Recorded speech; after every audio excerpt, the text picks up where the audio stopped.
Hey everyone, it's Peter Kirk from Rock Daydream Nation, and today I've got a special guest, Martin Popoff. Welcome back to the channel, Martin. Yes, thank you very much. Looking forward to this. It'll be an interesting one. I think I'm going to learn a lot from you on this one. So, Look, good to have you on the show. Tonight we are going to talk about two names that are synonymous with Australian classic rock and probably the foundations of Australian pop and rock music. And I'm talking about Vanda and Young. To be specific, George Young and Harry Vanda. They immigrated to Australia. They met at a migrant hostel in 1964, and a lot of Australian critics said it was probably the most important meeting in the history of Australian rock. Vanda and Young were two musicians in the easy beats. Before we get started, the names Vanda and Young, Martin, when did you first start to see these names and sort of start to explore their catalogue and associate with some of the bands that you love?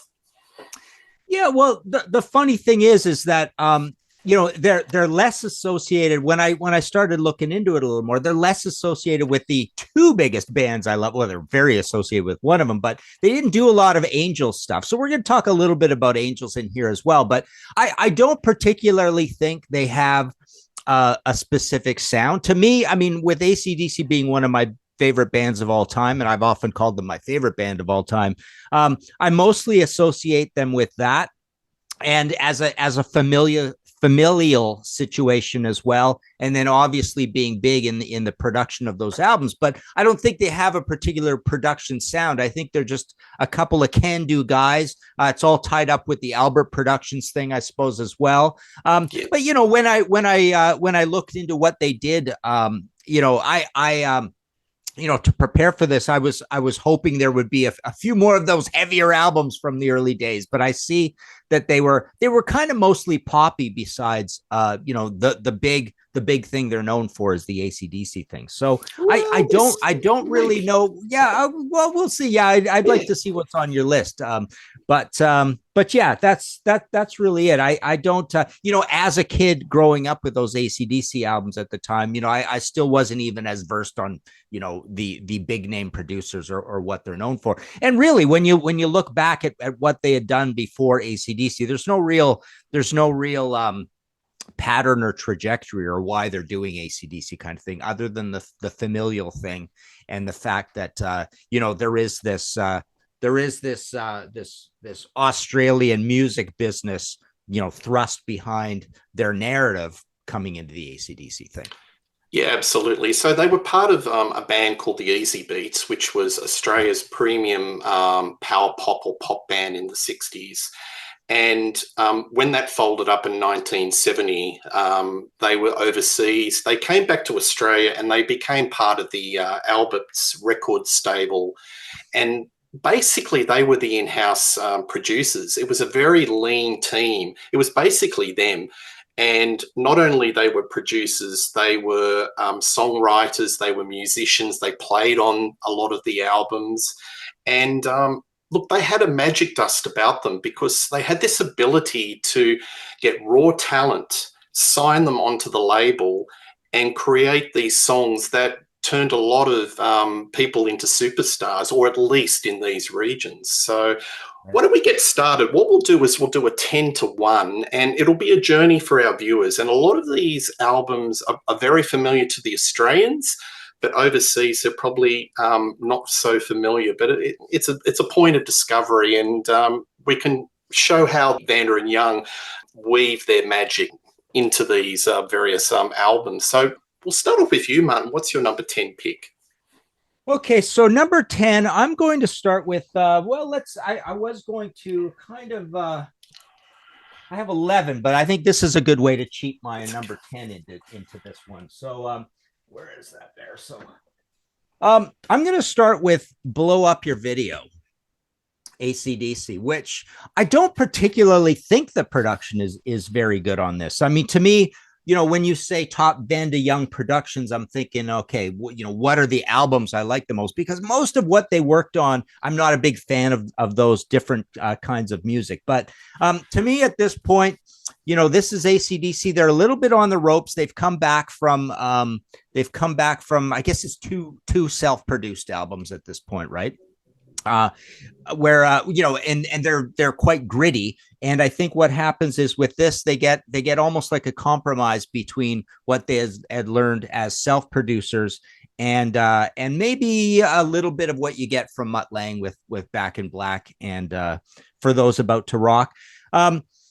But yeah, it's smooth. It's a little wet on the drum sound kind of thing. So yeah, I guess I'm going to talk a little bit about productions and the fact that it's a Vanda Young production kind of thing. So it's that way. It's a little bit stadium rocking. But my cheat was that, and oddly these kind of go together. I've never really thought they went together too much. But If You Want Blood, the live album, so they produced this as well, and I don't think this sounds particularly great either, because I remember getting this as a kid and thinking, A, I was a little upset that it was a single live album, but B, it's so long that it always sounded a little thin on vinyl. And I remember thinking that immediately as I heard it as a kid with 10 songs, but they elongate these songs on it. So the mistake is made, and it doesn't always doesn't always hurt the band. I mean, it hurts Dokken on Back for the Attack when they do this long as well, but it does hurt on this album. I think this sounds a little thin. So that's my cheat at the bottom of my list, 10 and 11. Yeah, thanks, Martin. In these parts, a bit of a comeback for AC/DC. All right, well, my number 10 pick is an artist that you may not have heard of, and he's a solo artist, and I'm talking about John Paul Young. He had a huge hit in around the world. I think he's regarded as a bit of a one-hit wonder for Lovers in the Air, and the album I'm going to pick is John Paul Young Green. Now, He was born in Glasgow, Scotland, immigrated to Australia, so very working class sort of background. He was in a band called Elm Tree that played the Sydney Traps, and they were playing in a suburban pub in Newcastle, and they were heard by visiting manager Simon Napier Bell, who was a manager of the Yardbirds, Mark Bolan in Japan. He liked what he saw. He persuaded Albert Productions to sign him up as a solo artist, and basically Vanda and Young waved their magic wand, did a few compositions like Pasadena, Yesterday's Hero, I Hate the Music, Standing in the Rain, and Lovers in the Air, which was an international hit. This album is probably the best sounding out of all the John Paul Young albums. It brings out the best in his voice. And that's 1977, right? 1977. Yeah. And I think he's got a voice that's kind of in the ballpark of Rod Stewart. It's husky. It's got a little bit of rasp. But this album is really good. It's got some R&B, some boogie rockers, probably the best songs on the album. I Want to Do It With You, I Know You, and Bring the Bottle of Wine Over Here.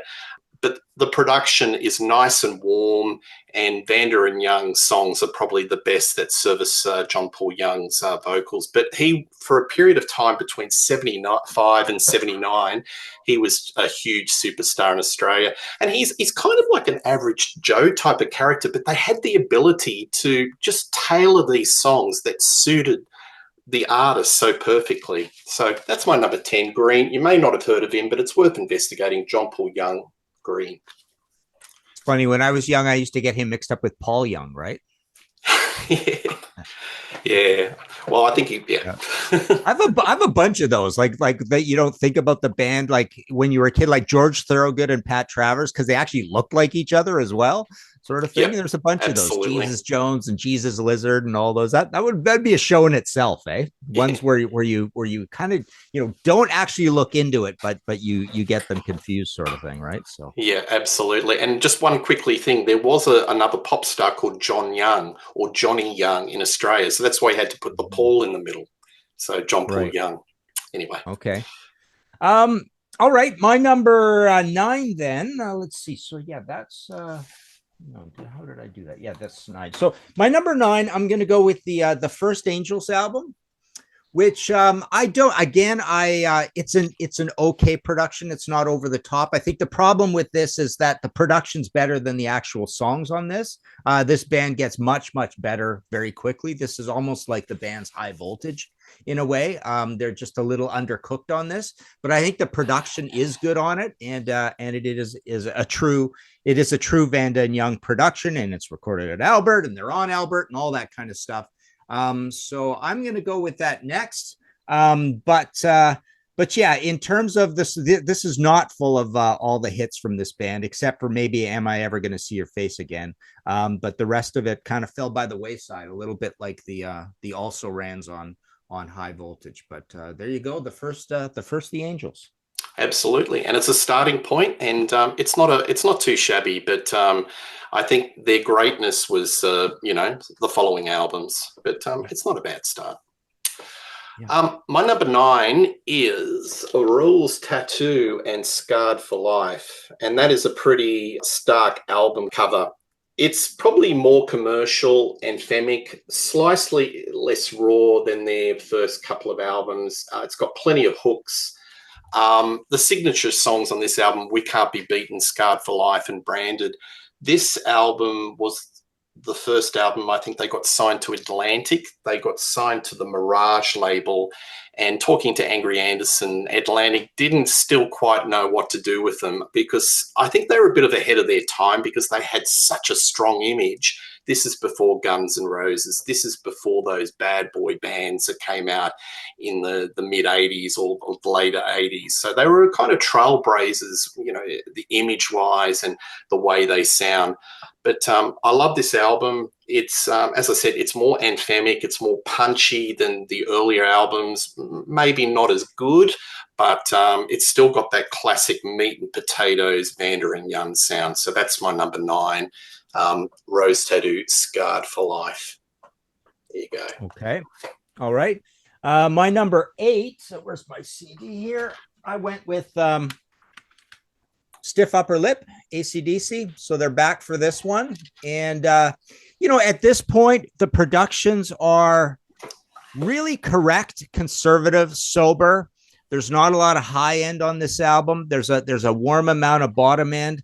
But my problem with AC/DC when you get up into this stage is that the guitars are recorded too clean. There's just not much distortion on them. And they're also in that zone of I did a History in 5 Songs with Martin Popoff podcast episode called They Shrunk the Boogie. And what happens with AC/DC is they at this stage they become like almost like origami folding or origami trees version of the heavier, more panoramic hard rock 70s boogie sound. And to me, this idea of They Shrunk the Boogie happens with AC/DC. It happens with Status Quo. It happens with Foghat. Status Quo starts going that way in about 1978. Foghat starts going that way in about 1979. And another band that has a shrunken boogie sound is the Rolling Stones. So it's and ZZ Top actually does this as well with Tejas and DeGuello. It's a whole thing, right? It's a whole this was a band that was hard rocking, and now it sounds like they're playing in a Matchbox kind of thing. And I think you get that with Stiff Upper Lip. So that's my number 8. Do you think they were sort of doing that reduced boogie sound to sort of align themselves with radio at that particular time? Because tastes change, and what carries in radio in the 70s is not the same currency in the 80s and the 90s. Do you think that was sort of like it evolved because of radio? No, I would say, I think these bands do this. Okay, so I think Foghat and Status Quo did it to stay current, right? So it was a little bit to do with, like let's go back to our pub rock and rock and roll roots tied, crossed with new wave, right? But I think AC/DC did it because they just got bored. They got bored with their sound, and they were looking for other ways to keep just being a boogie rock band. But we need we have to come up with new Rubik's Cube configurations of this boogie sound that we're doing. So they are stepping out a little bit here, and Ball Breaker, certainly Rock or Bust. I think Black Ice is a more traditional album. But yeah, the reason I would sort of disagree with that, I suppose, is that I don't think they were ever desperate for radio. Plus, doing this has nothing to do with kind of what was going on at the times anyway. So they certainly weren't doing it to stay current. Because they almost sounded like they were almost going back to like a rock and roll version of AC/DC. They were almost going back to their own roots with high voltage, and even to the roots of rock with the 50s. It was just a more modest sound. It wasn't big power chord sort of thing. So absolutely. Yeah. Yeah. And again, on the production, I feel like they vary throughout the AC/DC catalog anyway. So there's no signature Vanda Young sound, or maybe I'm going to learn there is one as we move along. So we'll see. Yeah. Well, I think we've done a show about bands that are influenced by themselves. So that may be an example of a band that was influenced by their earlier sound. Yeah. My next pick is actually AC/DC and TNT, but this is the Australian version. Gee whiz, it's pretty strong. It's a long way to the top. Rock and roll singer, live wire, TNT, high voltage.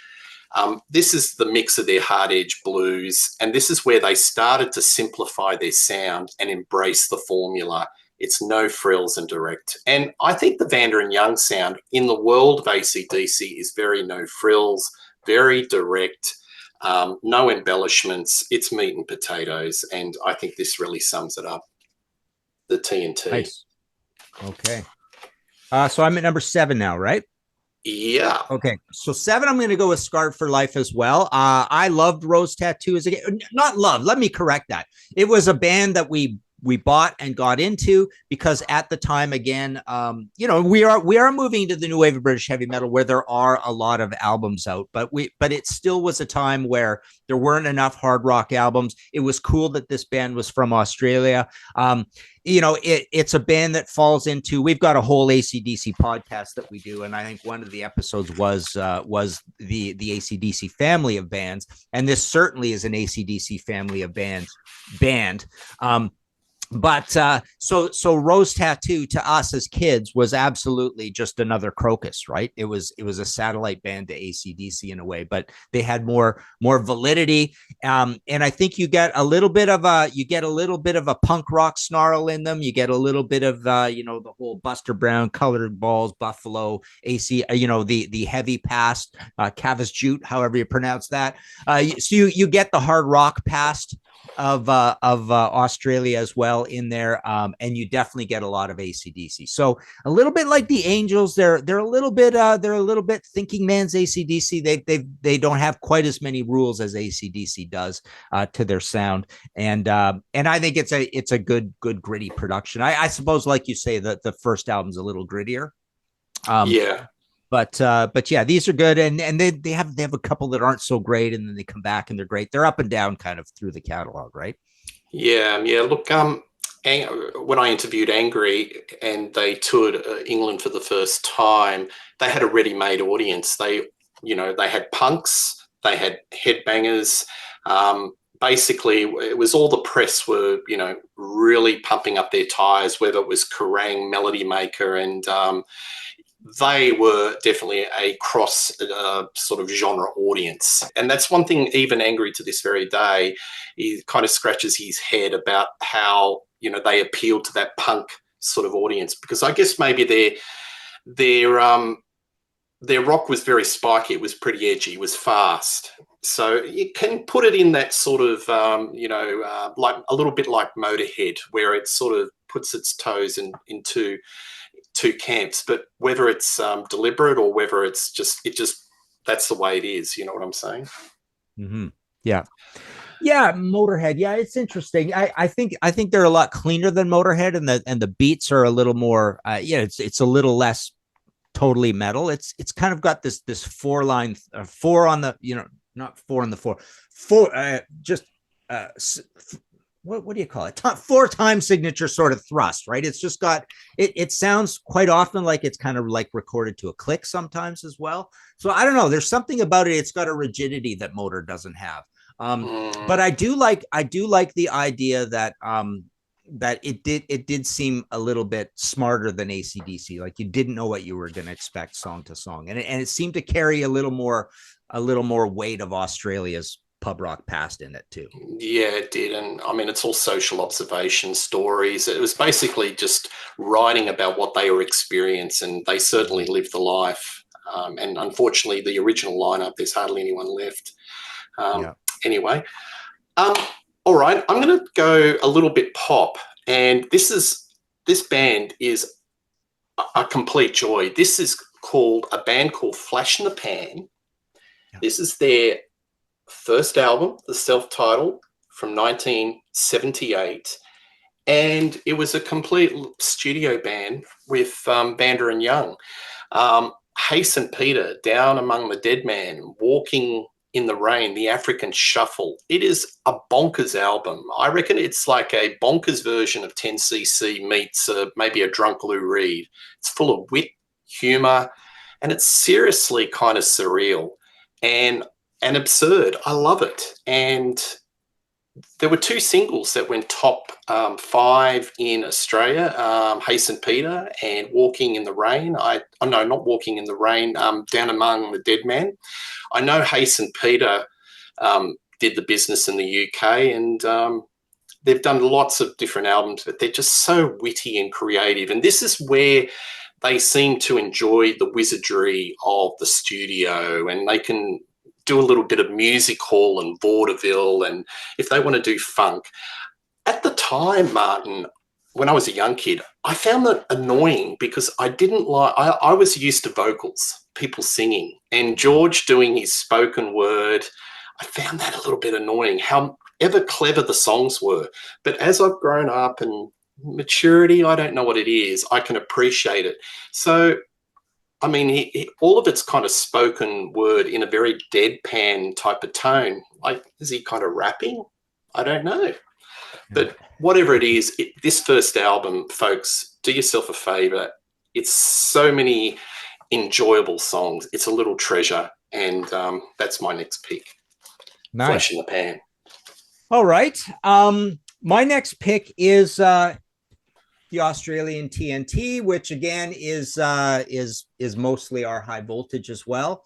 And I think AC/DC really kind of finds their sound on this. And I think it's a great Vanda Young production for the time. I mean, this is, everything I said about stiff upper lip kind of applies to this album and to Dirty Deeds, but in a good way, because it's like, well, it's 20 years earlier, I guess. Right. So they get a good no nonsense rock and roll sound on this. There's enough highs, there's enough lows, but it's not completely out of control. It's a sober conservative production. It's very spare in terms of the arrangements, but I think you definitely get the band's sound on this. So it's just a good modest rock and rolling album. I mean, when I first got this, it was the North American version called High Voltage, right? Which is different from the Australian and different from the European as well, right? And it's so our High Voltage is a pastiche of songs from the other High Voltage and TNT, and I can never remember the story, but I think I've got both that and Let There Be Rock in 1977. So Let There Be Rock would have been a new release at the time. So yeah, there you go, TNT. Great. With the Albert stable, just looking at the artists that were part of Vanda and Young, a lot of the folks were very working class, immigrated from, England, Scotland, bit of a tough environment. How do you think that the environment has actually shaped the sounds of bands like AC/DC, like the tough working class background? Do you think that's kind of shaped the sound? It's got some sort of an influence on the sound? Yeah, it's interesting. I mean, I don't know much about the scenes there, but I researched lately. I looked up that whole culture of the Melbourne Sharps and all that, right? Oh, Sharpies, yes. Yeah, so that's wild, and the the fashion sense of that, it's sort of it's I guess like a skinhead look sort of thing, but it's different. And they had their own dance thing, and then you see Bond doing that at times as well. But one thing I have a fond memory of sitting down with Malcolm once in a hotel room and him telling me about why they played that sort of sound, that boogie rock sound. And he said, yeah, you'd get out to the little pubs in the farming communities and stuff, and they had to hear something that they recognized, right? They had to hear old rock and roll standards, true, but they also even, AC/DC writing in an old rock and roll standard sense would sound familiar to these bands as well, right? So he said, yeah, they worked hard, they played hard, and they were tough crowds to please.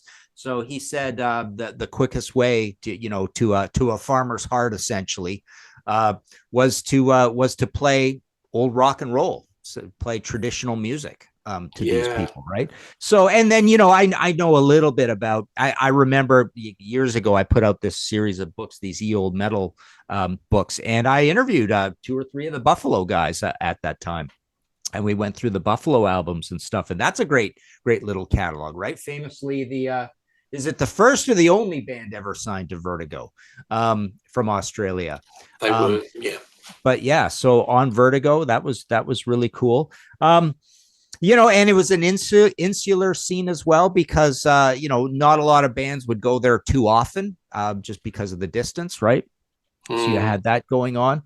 But and I guess come to think of it, I mean, I suppose you had the influence of Vanda and Young and that whole 60s thing, but they also, so they were big into the as AC/DC got bigger and you started to see this family of bands, and you ended up with Heaven and Jet and all these different bands.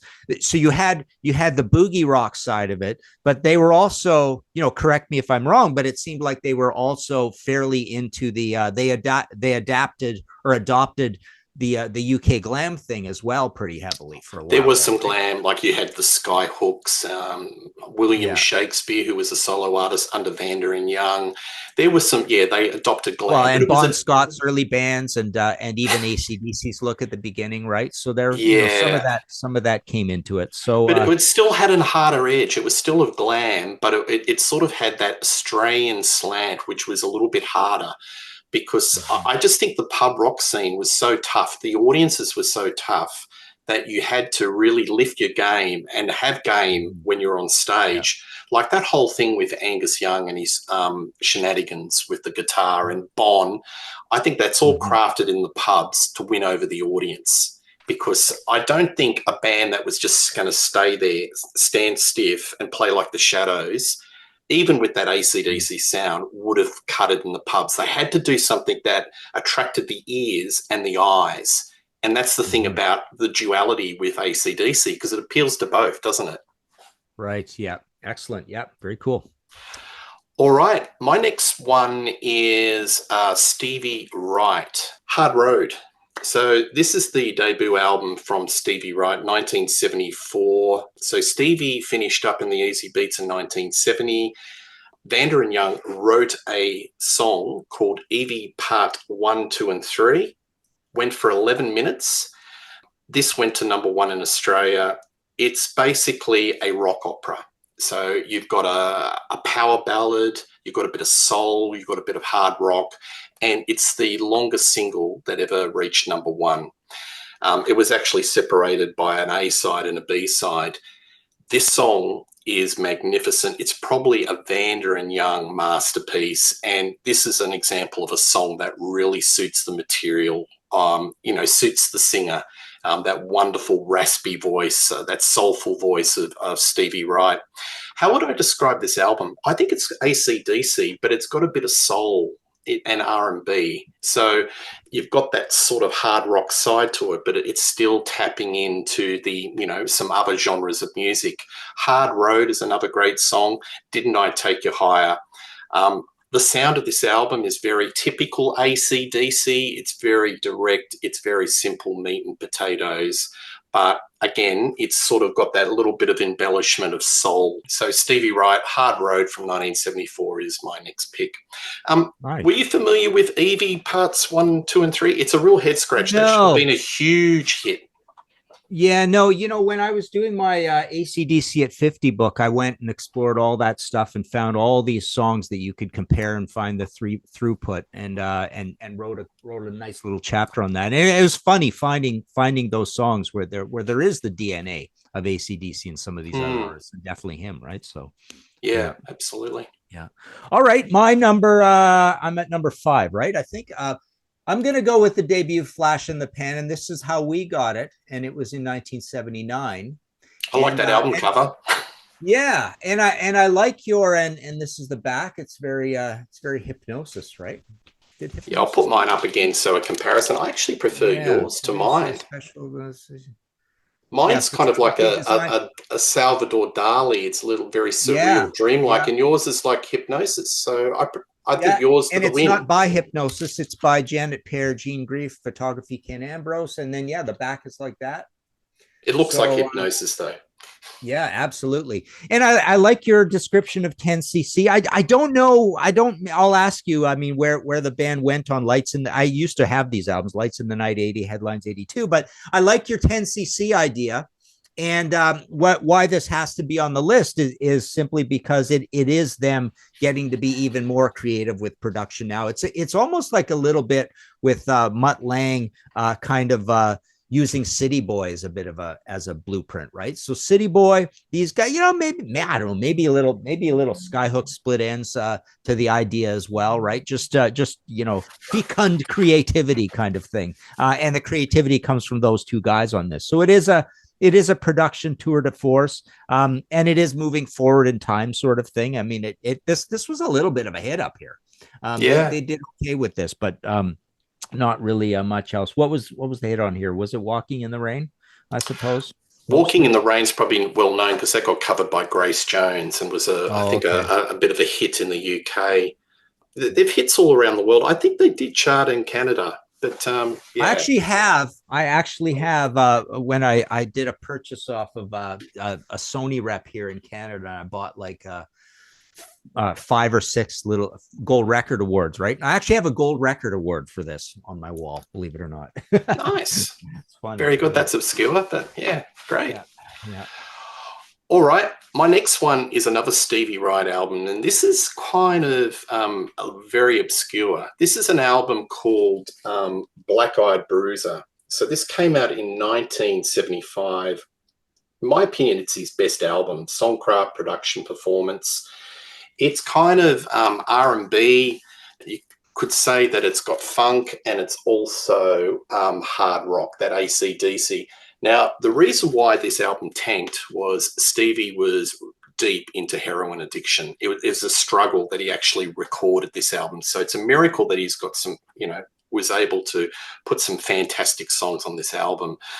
It's only had 1 or 2 pressings. If you look at Discogs, the CDs or the records are worth a pretty penny. So it's just one of those albums that have never gone into a repress. Yeah, it's Stevie Wright's last album on the Alberts label, and this is a really, really good album. It's completely underrated, and I'm a little bit contrarian here, putting it way up and putting it above Hard Road. And look, as I said, soul, funk, Stonesy R&B, and hard rock. If you like that, you like this album, Black Eyed Bruiser. Nice. Okay, my number 4, I'm going with Dirty Deeds, Done Dirt Cheap. Now you've got your couple of different ones, right? This is when it came out later with one of the worst Hypnosis album covers of all time. People don't like that one. I don't think it's very good either. It's kind of cheeky. It's kind of neat. It puts kind of like a new wave mischievous Dennis the Menace slant on AC/DC, although they already had that. I mean, even this has that kind of in a way, but the big chicken arm. But what I like about this one, I think the guitars are a little more forward in the mix. I think the drums sound a little bolder. I think there's a little more hair, a little more distortion on the guitars. I think it's just a more filled in sound than TNT / High Voltage. But the songs, I can understand why it was semi rejected by the label, because the songs are almost even more conservative. They're a little more rock and rollsy. I think there's more dynamics. It might be a little more ambitious, but it's a little less on point with a specific signature that AC/DC is trying to build. But I think the production is really good on it. It's just a good, bold, hard rocking sound, and it fits the music really well, because there's a little bit more of the status quo to this album than there is to TNT High Voltage. So there you go, Dirty Deeds. Fantastic, thank you. I'm going to cheat a little bit with the next one. This album, Vanda and Young were actually the consulting producers. So it's my show and I'm going to put it in, even though the producers were the Angels and Mark Opitz. You are so funny. This is so funny because I'm going to say the exact same thing coming up. So yeah, face to face. In my opinion, pound for pound, this is their best album. The classic lineup of Doc Neeson, Rick and John Brewster, Chris Bailey, and Graham Bidstrop. After the Rain, Marseille, I Ain't the One Coming Down. We've spoken about this band so many times, Martin, so I'm just saying the same stuff again and again and again. It's souped up, hyperkinetic, spiky chords. It's like maybe the Clash meets AC/DC, and I know the Clash were an influence with the Brewsters. They heard what was happening in England in 1977, and they wanted to speed up and do that spiky, da-da-da-da kind of guitar sound. Super intelligent lyrics, and Martin Popoff says, how much percentage are they more intelligent than AC/DC? I think every time you have a different percentage. Geez, I don't know. Yeah, exactly. A lot more. I mean, Doc Neeson's just a super interesting guy. I mean, this really fits that whole. I might have even done a podcast on this, The Thinking Man's. I should do one, because it reminds me also it's the exact same way I think of Tank versus Motorhead, right? Tank versus Motorhead, Angels versus AC/DC. It's the exact same thing, right? But yeah, I mean, Doc's just he creates very cool worlds, very cool pictures. Yeah. One thing we haven't spoken about is his tonality, his singing. He's got a very unique style, and you can hear, like, he's another immigrant here from Ireland. You can hear the Irish, that sort of Irish accent, that tonality, and he's taken that all through his career.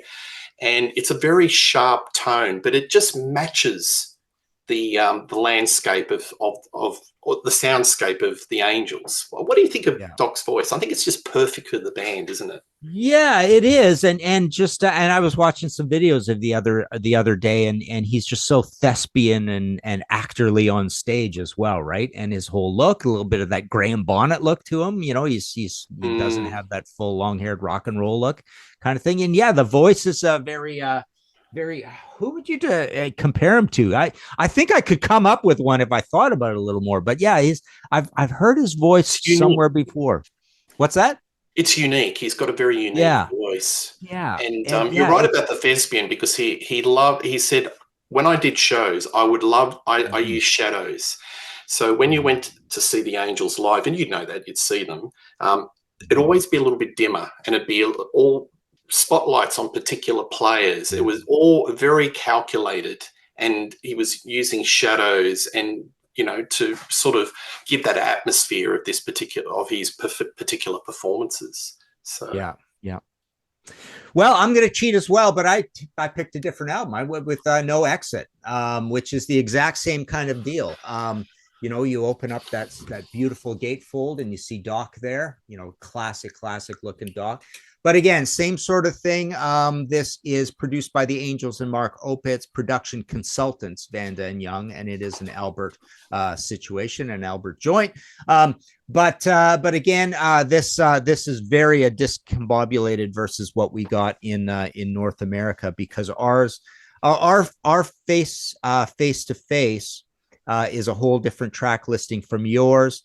And a bunch of this, it mixes darkroom and face and stuff from this onto our face to this. So I guess ours is a compilation of maybe 3 different albums, right? It is. That ticks me off unto no end, because I really believe in the integrity of the original albums, but so many artists in Australia have gone down that route overseas, and But we've got what it Ivory is. Stairs on here. We've got Shadow Boxer. Yeah, Can't Shake It. So some real big ones on here. And production wise, I would say that it's a very there's it's boy, if I was to compare it to an AC/DC production, I would say it's a little bit of a little bit of TNT, a little bit of Dirty Deeds, and maybe even a little bit of Power Age. It's conservative. It's a little on the thin side. I think Face to Face is a little better. But it's mid-rangey. It's got some distortion, but I think it's generally well put together. It's kind of like a no nonsense.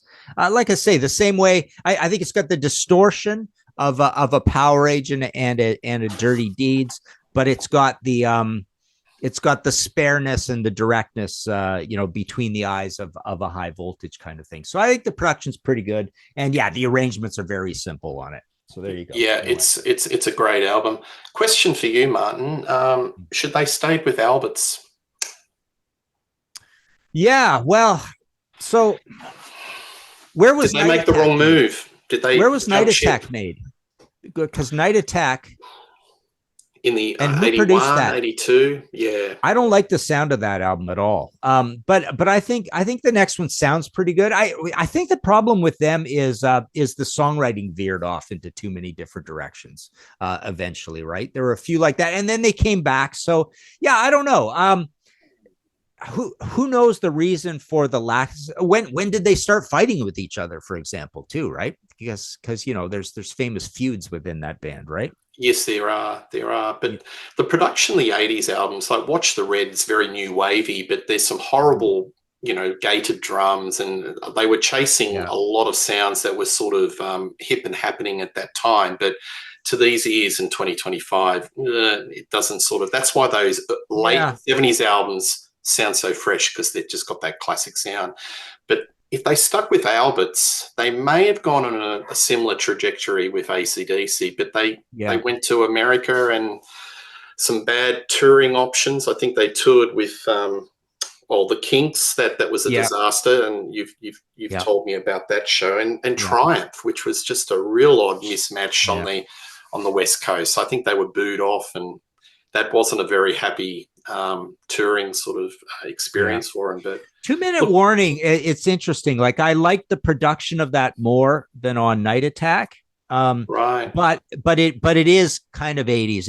It's got a very big bottom end to the drums, but it's not new wavy. It's not egregious on that one. So that one sounded big enough, bold enough. But yeah, they were losing the identity. And I think the perfect sound for them was Darkroom and Face to Face, right? Yeah, I think so. The Vanda and Young, the classic. I think, as I said, it's an example of a production crew. Even if they were consulting production, they just knew the right sound for this band and just to stay on track. All right. My favorite AC/DC album, Power Age. Rock and Roll Damnation, Down Payment Blues, Riff Raff, Sin City. I love it. First to feature Cliff Williams, street poetry, or some wags call it toilet wall poetry. It's songs about life on the road and the hangers-on, the Money Sharks, the Crims. I think this is where Bon really gets the lyrical thing going. Interesting observation when I was interviewing Angry Anderson, because he said, look, I listen to a lot of the AC/DC lyrics and I hear George. I don't actually hear Bon. So he was sort of inferring that a lot of the lyrical help with Bon was probably George coming in and offering us suggestions and words. And if you look at some of the lyrics of the Flash and the Pan albums, look at the phrasing of some of the lyrics, and it's very similar to AC/DC. So it's interesting. I really think that, he said that if you listen to the early Angels albums, the Choir Boys, you can hear the echo of George, in regards to some of the lyrics. But to me, that'd be a neat study. That'd make a neat show. That'd be pretty cool to look that up. Yeah. Anyway, Power Age, that's my favorite. All right. I also am going in the number 2 slot with Power Age. And I've switched it with a certain next album that's going to be my number one. But I mean, in the spirit of talking about the productions, I've often called this my favorite AC/DC album, and but I think it's probably Highway to Hell at this point, and this would be second. But when it comes to the production, I always I like the very organic feel of this, but there's still a lot of distortion on it. But it really does sound like a band playing live. It's not particularly heavy metal, but yeah, there's a good amount of hair on the guitars, but it is loose, and I think some of the loose spirit. I often call this their Southern rock album, because it's got some mellower moments like Down Payment Blues, Gone Shooting, What's Next to the Moon, right? And then some of the rest of it is very simple and raw, like certainly Up to My Neck in You and Kicked in the Teeth are like that. I remember Rock and Roll Damnation thinking that was pretty poppy at the time, but now it's one of my favorite songs by them. And Riff Raff is immense as well. So yeah, in terms of a production, and again, I think we're really hearing Vanda and Young through this whole period with AC/DC, having different sounding albums. I don't think there's a signature sound, but I love that idea about the vocals. That'd be interesting to check out. But there you go, my number two, Power Age. Yeah, absolutely. I'd love to be, pardon the pun, folks, a fly on the wall with Vanda and Young in these AC/DC. I reckon they'd just pat Bon on the back, just give him a little whisper, just a word here and a note there. I think they're sort of like, it's like a chef. You just put a little ingredient here and ingredient there and let the magic happen with the rest of the band. Yeah. I'm cheating. Live album. That's my number two. I just like it because it's a document of Bon, and it's the only live album that was recorded in the day. Look, the sound's probably not the greatest, but boy, what a show. I would have loved to have seen that Glasgow 1978 in April. Riff Raff, The Jack, Problem Child. You can see some footage on YouTube and you can understand why they conquered the world. I think there's footage of Angus just in the crowd and just winning the audience over. So that's my number two. I love it. Nice. I mean, I know you don't like the production, but the songs are just it's so good. Yeah. Cool. Nice. My number one, I went with Let There Be Rock. And, to me, the funny thing about this is why I like this, doing this, because switching with Power Age, I like Power Age quite a bit more. To me, we just did a Kick in the Teeth, an AC/DC podcast. That's our audio podcast episode where we're going through all the albums, and in between we're doing the conceptual things, right? But I remember, I kind of lit into this album a little bit because I really find it almost like too dark and menacing. To me, this lines up perfectly with Black Sabbath Vol 4 for me, because that one also kind of depresses me in a way. This album depresses me a little bit, right? But I think it's an immense epic production. I just love the amount of distortion on here, the wall of sound feel, the making AC/DC into really hefty electrocuted band. I think the drums sound great. There's just sizzle everywhere on this album. It's just a super exciting production. I think a cool fantasy thing would be I wonder what Power Age would sound like with this production. That would be an incredible thing to hear, right? And the exact same performances that you got on Power Age. But to me, this is the production tour de force. I like the production on here better than any of the Mutt Lange albums. I think it's the very best Vanda and Young production. But as an album, like I say, it's just a little cold. It's a little off-putting to me because it's just so, songs like Overdose and Dog Eat Dog. It's cynical. It's dark. Hell ain't a bad place to be. Bad Boy Boogie is just sort of like again snarling and menacing sort of thing. But yeah, I would have loved to have heard a bunch of AC/DC albums with this. Certainly all the early ones, right? I would have loved to have heard High Voltage with this production. It would have absolutely TNT High Voltage with this production would have basically turned it into this record, because these songs are not particularly all that more over the top than the earlier AC/DC stuff. So, but yeah, absolutely. I think this is their crowning glory when it comes to the production. Just a question without notice. If you take Back in Black out of the catalogue, do you think Mhm. the Bond albums probably tick over in sales more than the other Brian albums? Well, I think Highway to Hell and For Those About to Rock are pretty close to each other, right? Yeah. I think they're in that. Hang on, maybe For Those About to Rock is 4 times platinum in the States. Highway to Hell is 7. But yeah, Dirty Deeds, I believe, is up into that 5-ish zone, 5, 7. Yeah, Yeah. you're right. You're right.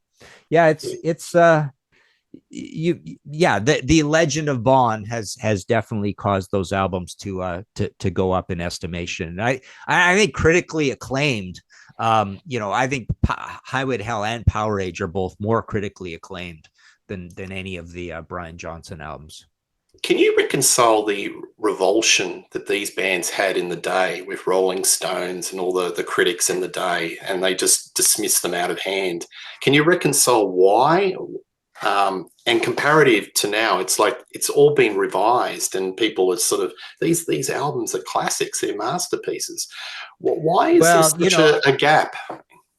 well, I used to joke, and it's true. It's not that much of a joke that Rush didn't do well with the critics because the critics hate progressive rock and they hate heavy metal, right? Mm, With AC/DC, it's more like they're grouped with Kiss, right?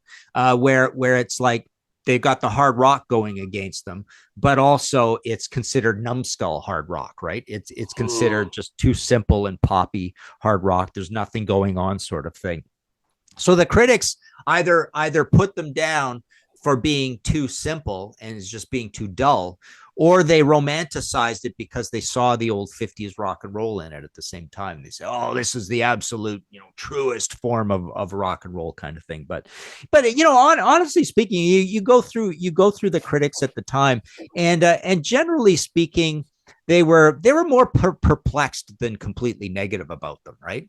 It was just, boy, this is kind of a weird thing that these guys are putting together. And because it's coming up when new wave and punk is a big thing, their minds are wired that way, so they're thinking, how can we tie them to that? And it's a little bit valid in that it's just really simple and straightforward and repetitive, so they're comparing it to punk in that respect as well. But Do you think it's yeah. class snobbery? Because AC/DC are working class, heavy metal's basically very Mhm. working class, and this could be a whole topic we could have a yarn about one day. But do you Yeah. think there is a little bit of a snobbery with the critics? Because a lot of the bands that the critics seem to like were very kind of upper class. Do you think Yeah. there was, especially in the 70s, in music criticism, there was a bit of a class divide? And Yeah. AC/DC were looked at as being working class and, not as worthy as bands like Television and, those hip and happening type bands. Yeah, definitely. I mean, I think the critical classes lived mostly, oddly enough, New York punches way underweight when it comes to how much music they've given the world, but they've given the world a lot of rock critics, and so has London, and so has LA.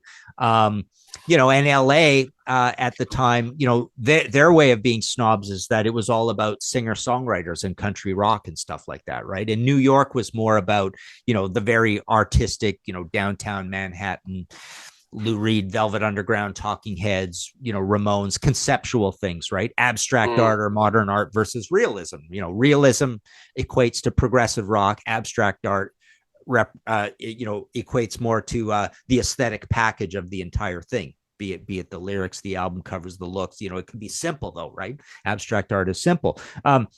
And then you had Detroit in there as a little bit of a weird one, where it is a working class town, quote unquote, but they had their own snobbery about more Detroit rock and roll stuff. But Cream Magazine is the place where Kiss and AC/DC would have been looked upon a little more fondly, because it did equate a little more to the MC5 and the Stooges and SRC and the Amboy Dukes and all that kind of thing, right? Grand Funk. So yeah, it's funny though. I've never really thought about this much, but I would say when we think of a rock critic, we think of New York City more than anything. But the funny thing is, we don't really think of tons and tons and tons of bands out of New York. yeah, yeah, absolutely. And maybe it's been grossly overstated over time. like New York is the place to be. So there's certain narratives that have been put out there, and in reality, they're not true. Yeah, exactly. Yeah. Anyway, slight diversion, folks. Back to my number one, and it's what I think is probably one of the greatest Australian debuts of all time, and that's Rose Tattoo. I love this album. It's dangerous, raw in your face, stories of the street, social observations. It's almost punk. You got Pete Wells on slide guitar, Mick Cox on rhythm, Rock and Roll Outlaw, Nice Boys, One of the Boys, Bad Boy for Love. They're doing their final lap, Martin, and on New Year's Eve in 2025, they're going to call it a day. And when it chimes midnight, it will be exactly 50 years since they had one of their very first gigs. So that will be it. Angry is going to be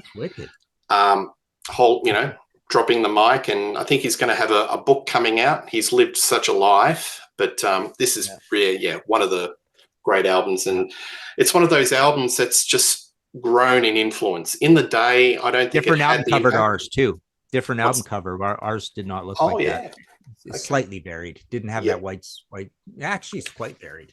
Yeah. Neat. Anyway, thank you, Martin. This has been a really interesting topic. We've gone in all different directions. What is the Vanda and Young sound?